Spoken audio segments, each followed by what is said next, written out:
Hi, all. Welcome to anatomy. Um, this is going to be the recorded lecture for chapter one. You'll see that there will be recorded lectures for each of the chapters, except for chapter 2 and 3. That's just kind of a review for you guys to go over from biology. Just make sure that you're familiar with some chemical principles, specifically the macromolecules from chapter 2. And then just make sure you go over the structure of the cell. Pretty much what all the organelles are, what they're responsible for, and go over the plasma membrane, transport across the membrane, things like that, because you'll see those particular concepts play a role with certain aspects of physiology in this course. There are PowerPoints up there for chapter 2 and 3, along with lecture notes, and then there's also an assignment for those chapters as well. Like I said, just work through those two chapters. Hopefully it's just a review for you guys. Okay. But for every other chapter, there'll be a recorded lecture. Also, we will be doing Zoom meetings twice a week. This will be a discussion time period where we can go over certain concepts. If you have questions, we can discuss certain topics. So on and so forth. It's scheduled for an hour and a half. If it goes longer, it goes longer. I'll leave that up to you guys. Okay. Or if it goes shorter, it goes shorter. Like I said, it's completely up to you guys and what you guys have questions with. All right. So with chapter 1, this is just an introductory chapter. It's going to introduce you to the 11 systems of the body. The big thing from this chapter that you guys want to sort of start to take note of is the directional terms. These directional terms are things that are going to be used in the book. They are things that will be used when you look at things on atlases.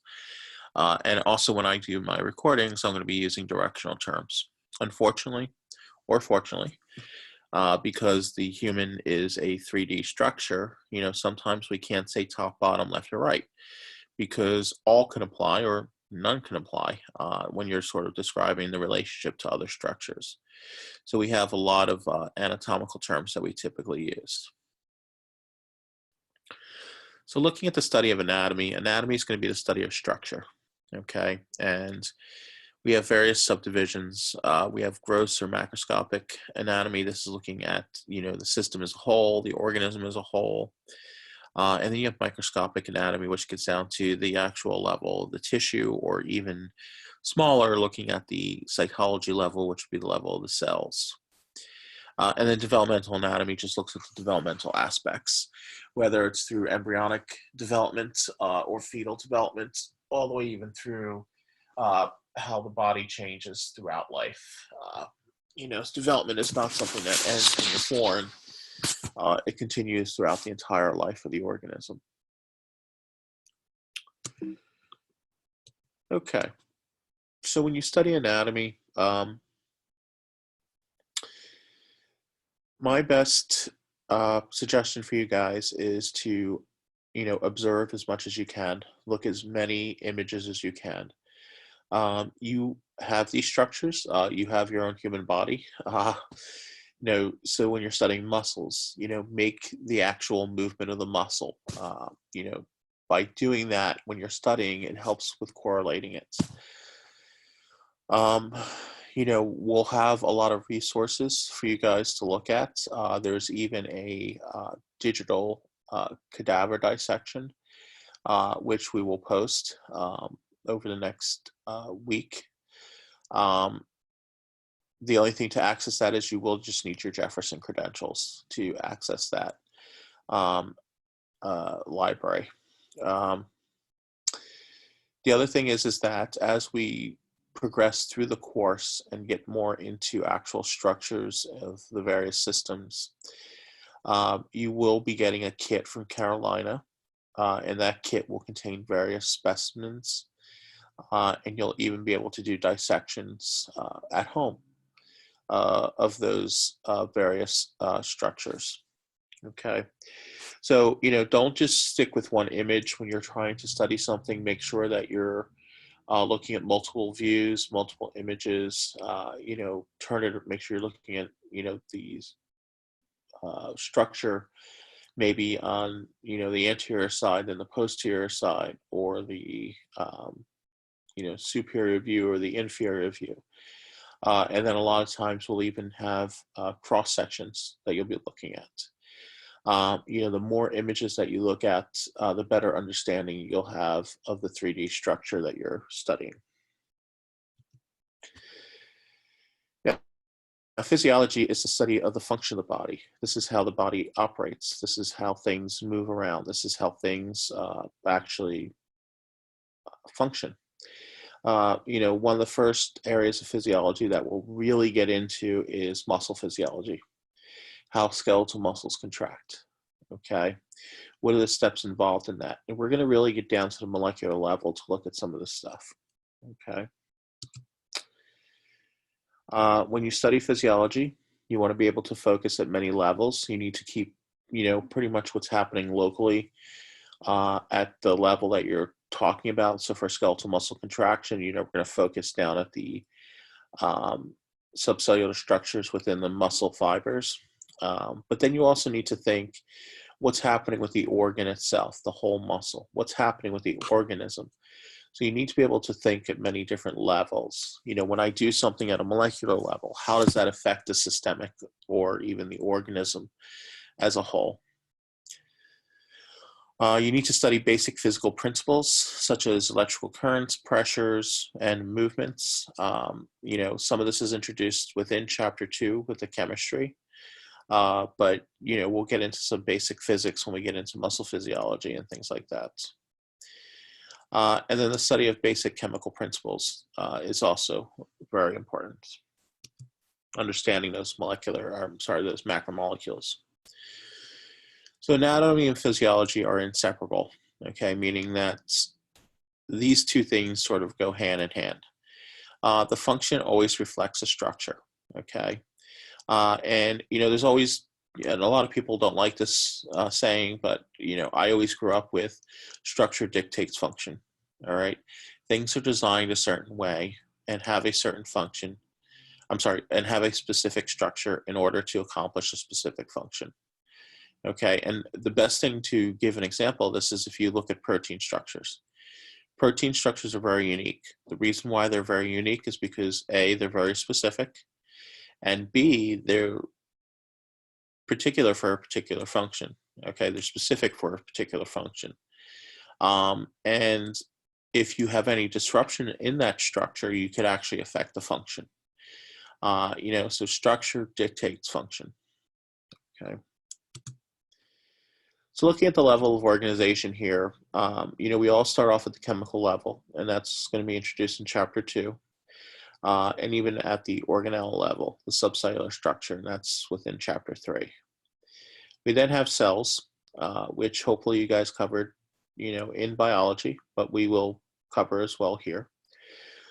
Cells are the basic living units of life, okay, that make up the human body. It is estimated that you are made up of about 10 trillion human cells, okay? And there are over 200 different types of human cells that are found. Cells that come together with similar function will start to develop tissues.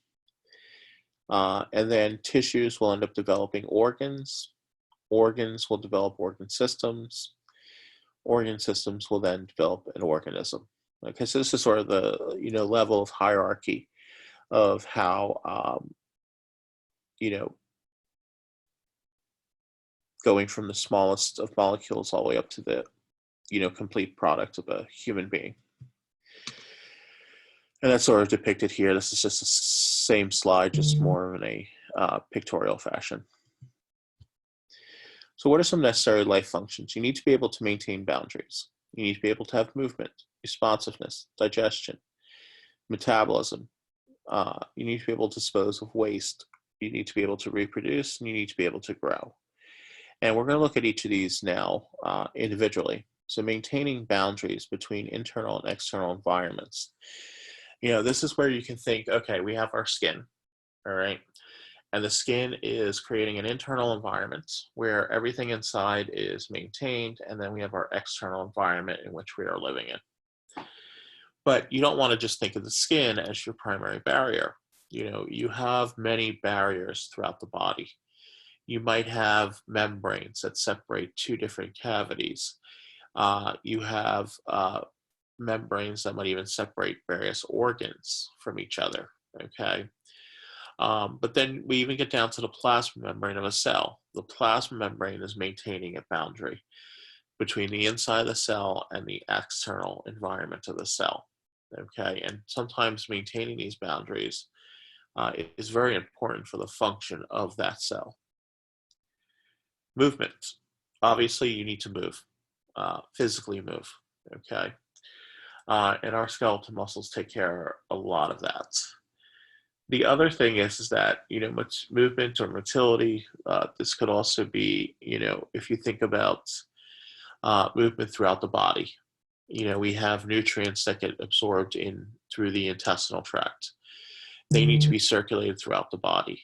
They need to be processed, and then they need to get delivered to cells. That's all going to occur via the cardiovascular system. The cardiovascular system plays a huge role in movement, okay, of not only nutrients, but any waste products that now get developed by these cells, okay. Also, your respiratory gases, such as oxygen and CO2, they have to be transported and move around the body, okay. So movement is very, very important as well. Responsiveness. This is your ability to sense and respond to stimuli. And then also be able to, the key thing there is to be able to respond to any type of stimuli. I like to use the example of, if you put your hand on a hot stove, you're going to have that reflex where you remove your hand from the stove, okay? And that's almost an automatic reflex. It happens automatically. But the ability of you to respond is very important to protecting you from any inherent dangers, okay? Now, we could all picture and probably have all touched a hot stove and have experienced that reflex. But this also goes for maintaining homeostasis within the body. If your calcium levels are off, that could be detrimental, and that needs to be maintained, and that needs to be adjusted for. And sometimes if you run into situations like that, you might have to make adjustments. And, this is all part of that responsiveness. And unfortunately, a lot of this is going to be occurring subconsciously, where you're not even aware of a lot of these responsive natures that are taking place. Digestion. You are a heterotroph, which means you have to feed on carbon material in order to survive. Your cells must have carbon-based material in order to survive. So when you guys eat a meal, you need to be able to digest that down to basic macromolecules of proteins, lipids, nucleic acids, and carbohydrates, which then get to be used by the cells in those respective fashions. Okay. Metabolism. This is what cells thrive on. Cells do chemical reactions. They are constantly making things, they're constantly breaking things down, okay? And with metabolism, all chemical reactions that occur inside the body cells is considered what we refer to as metabolism. These typically include catabolic and anabolic reactions, but it's not exclusive to just those two. I'm sure you guys, if you haven't already taken biochemistry, this will be a course that you really dive into a lot of these metabolic reactions with, and we'll cover several of them throughout this course. Excretion. This is the removal of waste products, okay? This could be metabolic waste. Cells undergo metabolism. They end up producing metabolic waste, such as CO2, urea, ammonia, various other components that need to be removed from the body, okay?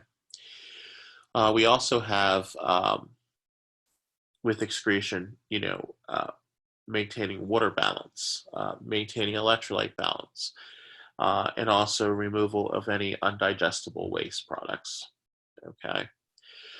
So again, if you look at these necessary life functions, we're sort of seeing multiple levels at which we're looking at here. Reproduction. This is, cellular division for growth and repair, and also the production of offspring. So not only are cells reproducing, and some cells reproduce pretty rapidly, other cells do not reproduce rapidly at all, and some never actually will undergo mitosis again. But it's also reproduction of the species, reproduction of the organism, in order to maintain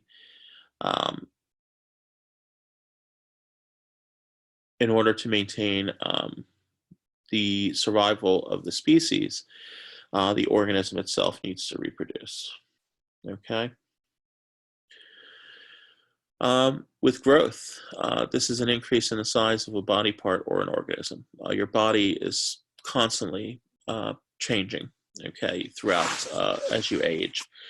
And, this does involve growth in some areas, especially during the developmental years. So as a human being, you are a multicellular organism. And what that means is that in order to function, you must keep individual cells alive. All cells depend on organ systems to meet their survival needs. And sometimes in a multicellular situation, some cells need to die for the better good of the entire organism. All body functions spread among different organ systems. Okay, so we have a cardiovascular system that's really primarily involved in transport. We have a respiratory system, which is involved in bringing in the respiratory gases and removing CO2, which is a waste product of metabolism. Organ systems must cooperate to maintain life, and we'll actually see the various organ systems in a second. But, although we're going to study these organ systems individually, there's a lot of crosstalk between them. There's a lot of cooperation between organ systems. They are all tied into each other. And what can happen is if one organ system fails, or if you have a disease that is an imbalance in one system, that could actually start to really affect other systems. People that have, for example, chronic respiratory infections, that can eventually put a strain on the cardiovascular system. Just vice versa, if you have somebody that has congestive heart failure, that can start to affect a lot of other systems as well.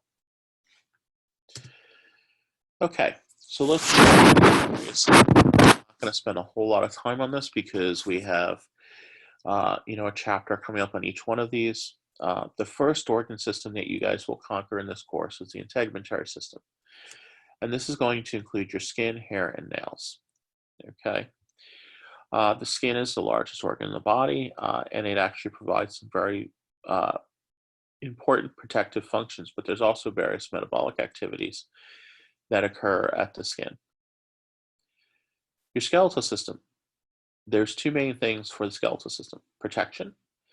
It could actually provide an encasement for vital organs, but it also plays a very important role in movement, okay, and support of the organism.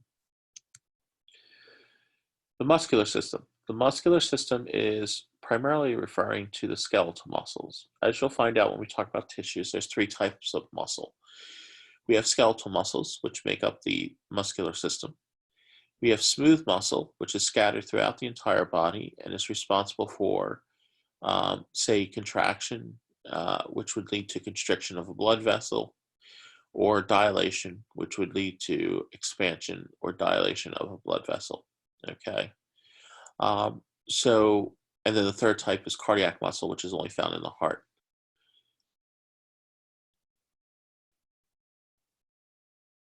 When we do talk about the muscular system, we do specifically refer to the skeletal muscles.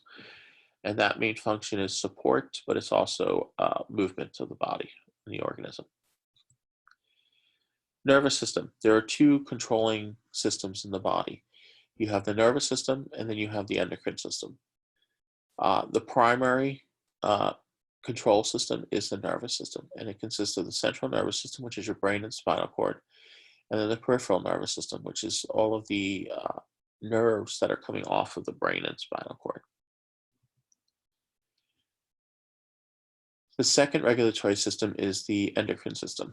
And the endocrine system is going to consist of all of your endocrine glands. And what the endocrine system is responsible for is secreting things called hormones. Hormones act as chemical messengers, which will act on cells to perform certain functions or potentially even secrete other hormones or other secretions. When we look at the two regulatory systems, the nervous system is going to be more of a fast, rapid response. The endocrine system is more of a slow, and we typically see this involved with cyclical changes throughout the day, for example. Cardiovascular system. This system is responsible for transporting respiratory gases throughout the body. But it's also going to be responsible for transporting nutrients and removing any types of waste products. The cardiovascular system includes the heart, which is the main pump driving the whole system. It will then have arteries, which are blood vessels coming off of the heart and going to the periphery of the body. And then you have the veins, which are going to be returning from the periphery of the body and returning back up to the heart, okay? This is all part of the cardiovascular system: the heart, the blood vessels, which include arteries, veins. There's a third type of blood vessel that I mentioned, which is capillaries. Capillaries is the transition between the arteries and the veins, and this is where gas exchange actually occurs between the blood vessels and the tissues. The lymphatic system. The lymphatic system plays two roles here. One, it does play a role into the cardiovascular system, returning fluid back into the blood. The second role that the lymphatic system plays is that it houses a lot of immune cells. So it sort of houses the immune system. Some books break out the immunity or immune system as a separate system. Some books have it with lymphatic. I believe, our textbook keeps them together. So immunity is your host defenses against anything that is perceived as non-self. It's typically microorganisms or pathogens, but I don't want to exclusively just say that. The true definition is, immunity is that it protects you against anything that is perceived as non-self. The respiratory system, the job of the respiratory system is to bring in air, okay, primarily oxygen, and then it will also remove CO2, okay. The major structures of the respiratory system include the network of tubules, for example, the pharynx, larynx, trachea, and then the bronchial tree. And then you have the lungs themselves, right and left lung, where gas exchange will actually occur. Okay. Digestive system. The digestive system is the system in which you ingest food. It goes along the GI tract, which is a very long tube that changes structures along the way. The GI tract will consist of the esophagus, the stomach, the small and large intestines, and then the anorectal area. As it moves along the GI tract, what happens is the food gets broken down and digested, and then eventually gets reabsorbed back into the body. There are various accessory structures with the digestive system, and those include the liver, the pancreas, and the gallbladder. Okay. The urinary system. The urinary system is responsible for maintaining water balance, blood pH, and electrolyte balance. Okay, and the structures involved with the urinary system will include the kidneys, the bladder, and the urethra. And then finally, we have our reproductive system. There's a male reproductive system and female reproductive system. And these two systems are primarily responsible for maintaining the species. Okay, so those are the 11 systems. Again, we just kind of had like a little bit of an overview of those 11 systems, and don't spend too much time on it within chapter 1 here.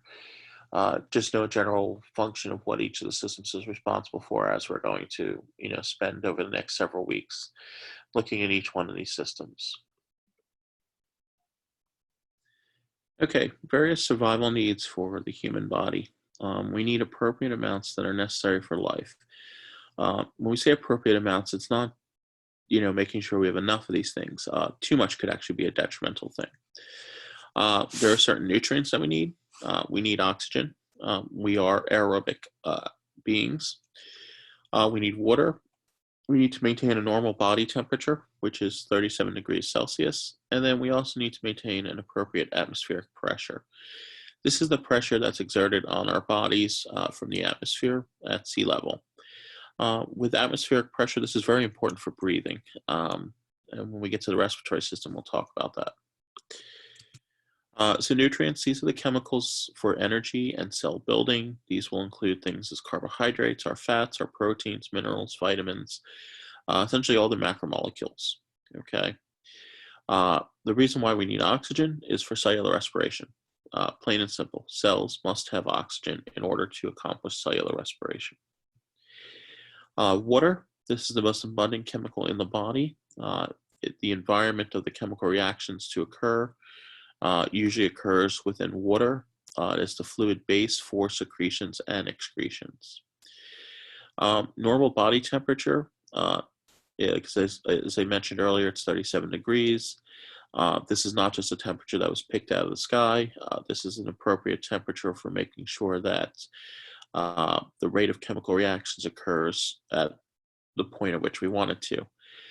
So this actually is very important for maintaining the stability of all the enzymes that accomplish these chemical reactions. If you go too high or too low, that can actually start to affect a lot of things.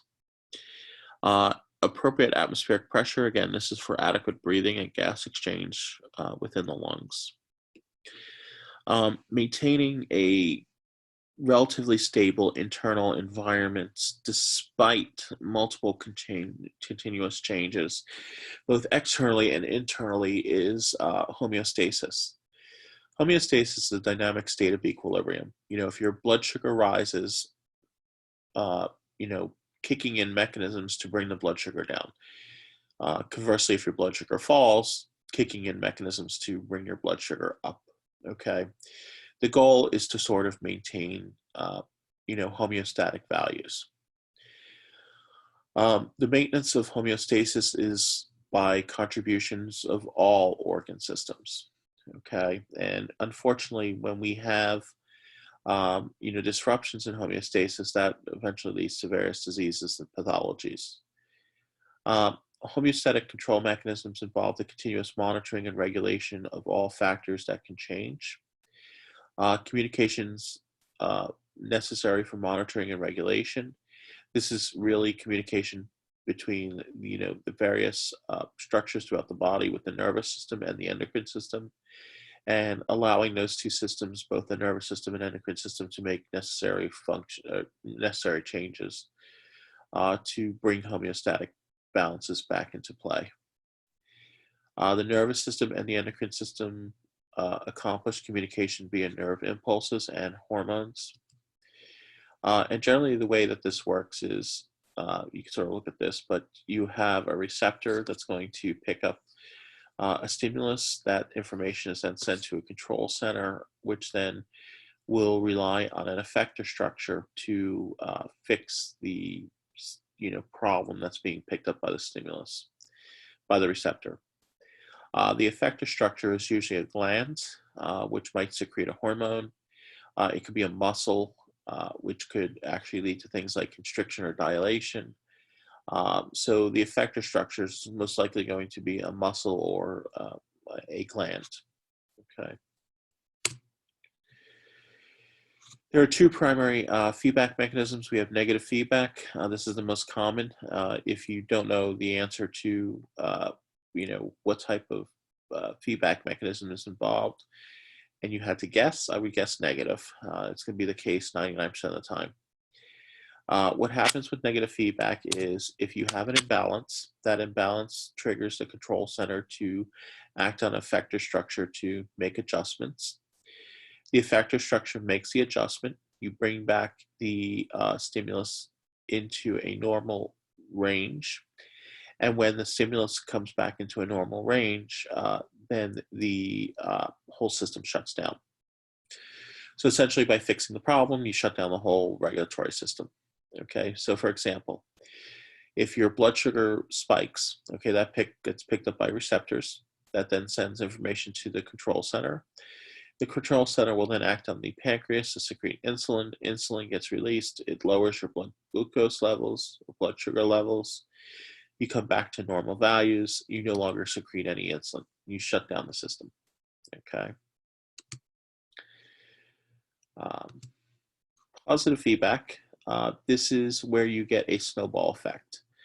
And I can only think of a few scenarios in which positive feedback is at play. One is labor. Where if you know anybody that's had labor or gone into labor, it gets more and more intense. So you're getting that snowballing effect. Okay, the other example is blood clotting. That would also be positive feedback.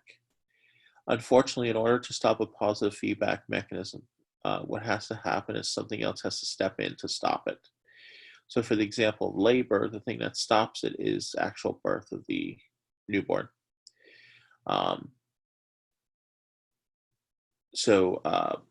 Another example of positive feedback is blood clotting.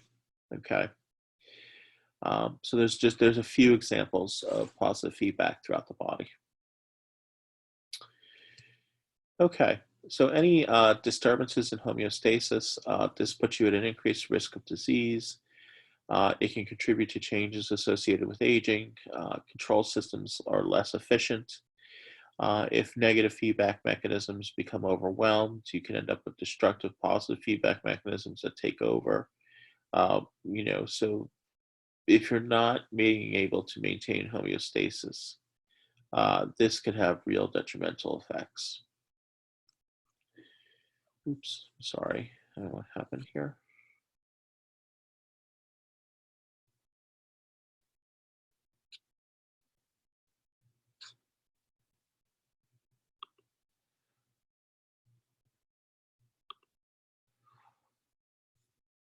Okay, sorry about that. Give me 1 second.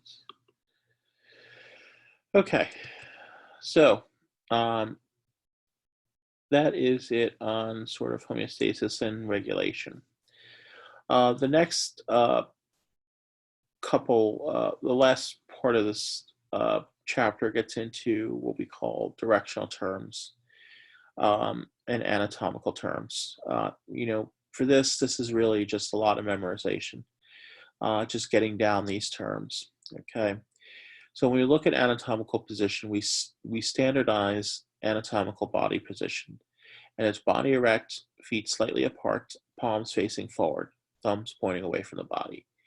Okay, you always want to use this position in order to use directional terms. If for some reason a structure is not an anatomical position, that has to be told to you. Otherwise, you can assume all structures are in anatomical position. So here's an image looking at anatomical position. This is looking at the anterior view. Anterior view would be a front view. Ventral just means towards the front. Okay. Just look over these various structures. Some of these you may be familiar with, but these are just these sort of regional terms to describe various structures on the body. So some anatomical terms here, directional terms. Superior is going to be toward the head and or upper part of a structure or the body. Okay, so towards the top. Inferior would be towards the lower part or towards the bottom. Ventral is towards the front, dorsal is towards the back. Anterior is the front, posterior is the back, okay? So a lot of times these two terms get used interchangeably. Medial is towards the midline, lateral is going to be away from the midline, okay? And then intermediate would be between a medial structure and a lateral structure. It would be an intermediate structure. Proximal is closest to the point of origin. Distal is further from the point of origin, okay? Superficial is on the surface, and deep would be, well, deep or more internal. So just make sure you get those terms down. You'll definitely see them used throughout the book. You'll see them used throughout the PowerPoints, and you'll see me use them throughout our lectures here. When we look at additional regional terms, there are two major divisions of the body. We have the axial and the appendicular. The axial is essentially your core, which is your head, neck, and trunk. The appendicular is going to be your limbs. Okay, so again, anterior view. This would be a posterior view. Okay. Now, anatomical variability. Humans differ externally and internally. 90% of structures that are present in the body match description of the textbook, meaning that things are where we tell you they're going to be 90% of the time. Nerve and blood vessels may be out of place, here and there. Small muscles may be missing from certain individuals, but you're not going to see any huge major variations. Any extreme variation can actually be inconsistent with life. The body plane, you have a flat surface along which the body or surface may be cut into anatomical study. And then you can have various sections, which are cuts that are made along the body plane. So if we look, I'm going to kind of go to the picture here. Here are some images of different planes that we typically have. Frontal plane is going to essentially separate anterior from posterior. A medium or mid-sagittal plane would go down the midline. Transverse plane would sort of go from superior to inferior, so going across this way. Okay. And you kind of want to look at various planes when you're studying structures, because that will really help you to envision the overall 3D structure. Body cavities. There are two sets of internal body cavities. These are closed to the environment. What they do is they provide different degrees of protection to the organs. And we have the dorsal and ventral body cavities.